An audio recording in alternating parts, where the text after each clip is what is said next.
Hello दोस्तों, राधे राधे। कैसे आप सब? कैसे चल रही है आप सबकी तैयारी?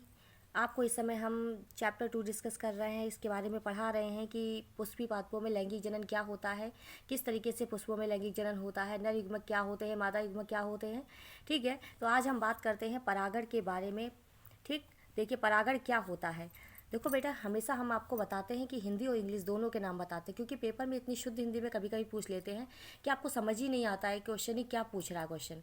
इसलिए आप जब भी पेपर आपका सामने आए तो सबसे पहले आप हिंदी में पढ़िए, फिर उससे इंग्लिश में पढ़िए कि क्या पूछ रहा है।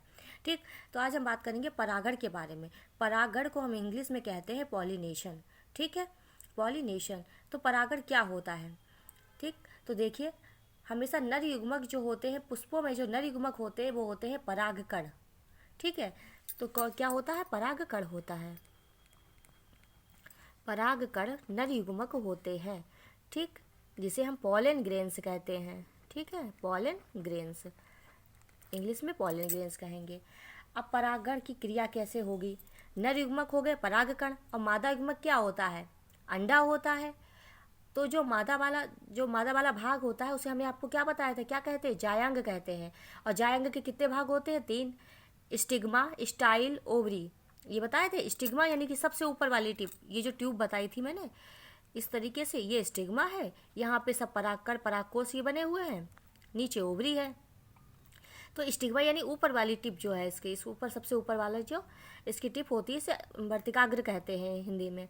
ठीक, तो परागण की क्रिया में क्या होता है? नर युग्मक जो होते हैं वो मादा युग्मक तक, यानी कि जो नर युग्मक हैं वो वर्तिकाग्र, यानी कि मादा का जो वर्तिकाग्र होती है, जो टिप होती है सबसे ऊपर वाली, तो वहाँ तक पहुँचते हैं। क्योंकि जब निषेचन की क्रिया तो तभी होगी जब नर और मादा युग्मक आपस में मिलेंगे, लेकिन जुड़ने के लिए नर युग्मक को मादा युग्मक तक पहुंचना होगा। तो इस पहुंचने की क्रिया को ही हम क्या कहेंगे? परागण कहेंगे, पॉलिनेशन कहेंगे। इसमें होता क्या है? परागकण किस में बनते हैं? पराग कोश में बनते हैं। कोश मतलब वही कोई जगह है जिसके अंदर वो बनेगा। तो परागकण का निर्माण किस में होता है? पराग कोश में होता है। ठीक, और दूसरा मादा वाला हिस्सा जो ये यहाँ से शुरू हुआ जाएंगे वाला, स्टिग्मा से। अब ये परागकण क्या होंगे? पानी से, हवा से या किसी कीट के माध्यम से क्या होंगे? स्टिग्मा तक पहुंच जाएंगे। तो इस क्रिया को हम क्या कहेंगे? परागण कहेंगे। इसमें होता क्या? परागकण जो क्या होते हैं? नर युग्मक होते हैं, और स्टिग्मा इसकी मादा वाला भाग हो गया। अब यहाँ तक पहुँचना है, तो अब स्टिग्मा तो आ नहीं सकती। स्टिग्मा कहाँ आएगी? स्टिग्मा तो अपनी जगह पे ही है ना। तो इसमें होगा क्या भैया? स्टिग्मा यानी लेडीज़ है। अब लेडीज़ के अंदर थोड़ा तो एटीट्यूड होता ही है भाई। थोड़ा एटीट्यूड क्या, बहुत ज़्यादा एटीट्यूड होता है कि मैं क्यों आऊँगी, मैं तो अपनी जगह पे बैठी हुई हूँ, तुम्हें आना है तो आओ। तो इसमें होगा क्या? परागकण सोचता है ठीक है भाई, लेडीज़ फर्स्ट, आप वहीं बैठिए, हम ही आ रहे हैं। तो इस कंडीशन में होगा क्या? चलो हम ही आ रहे हैं भैया, पहुँचते हैं, चलिए। तो वो बेचारे गाना गाते हुए परागकण जो हैं, हवा से, जल से, भाई किसी भी माध्यम से क्या हुए? उड़ते हुए, तैरते हुए, जैसे भी पहुँच पाए बेचारे क्या हुए? स्टिग्मा तक पहुँच गए। तो इस क्रिया को हमने क्या कहा? परागण कहा। ठीक, देखिए, पराग कोश में बने पराग कणों का मादा पुष्प के वर्तिकाग्र तक पहुँचने की घटना को परागण कहते हैं। ठीक है, तो पराग कोश में परागकण बने और ये कहाँ पहुँचे? मादा पुष्प के वर्तिकाग्र यानी स्टिग्मा तक पहुँचे। तो इस घटना को क्या कहा गया? परागण कहा गया। ठीक है, तो परागण के पश्चात क्या होता है? जब परागण हो गया यानी कि नर युग्मक मादा के स्टिग्मा तक पहुँच गया, फिर क्या होगा? वो जाकर के अंडे से जुड़ेगा, तो क्या होगा? निषेचन होगा। तो परागण के पश्चात निषेचन होता है, यानी कि नर युग्मक और मादा युग्मक आपस में जुड़ते हैं, तो जिसे हम क्या कहेंगे? निषेचन कहेंगे। तो परागण के पश्चात निषेचन होता है, और क्या होता है? निषेचन के बाद बीज बनता है। ठीक, तो ये क्रिया हो गई परागण। तो परागण के पश्चात जो पुंकेसर और दल होते हैं, यानी कि वही दल, कोरोला, कोरोला है, पुंकेसर है, बाह्य दल पुंज है, ये सब क्या होता है? इनका तो रोल खत्म है।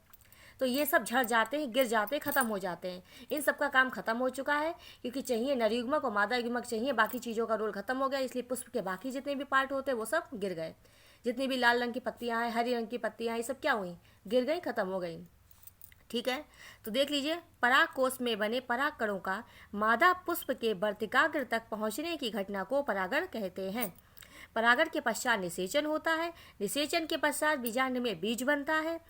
परागण के पश्चात पुंकेसर है, दल है, बाह्य दल पुंज है, ये सब गिर जाते हैं, या फिर फल में चिरलग्न हो जाते हैं, या जो फल बनता है उसी में ही मिल जाते हैं।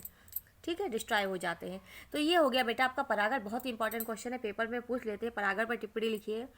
ठीक है, तो ये हो गया परागण। परागण के प्रकार की बात करते हैं कि परागण कितने प्रकार का होता है। तो देखिए बेटा, परागण 2 प्रकार का होता है। एक होता है स्वपरागण और दूसरा होता है पर परागण। ठीक, स्वपरागण को हम कहते हैं सेल्फ पॉलिनेशन और पर परागण को हम कहते हैं क्रॉस पॉलिनेशन। ठीक, इसके बारे में आपको अगले वीडियो में बताएंगे। तो देखते रहिए हमारा चैनल।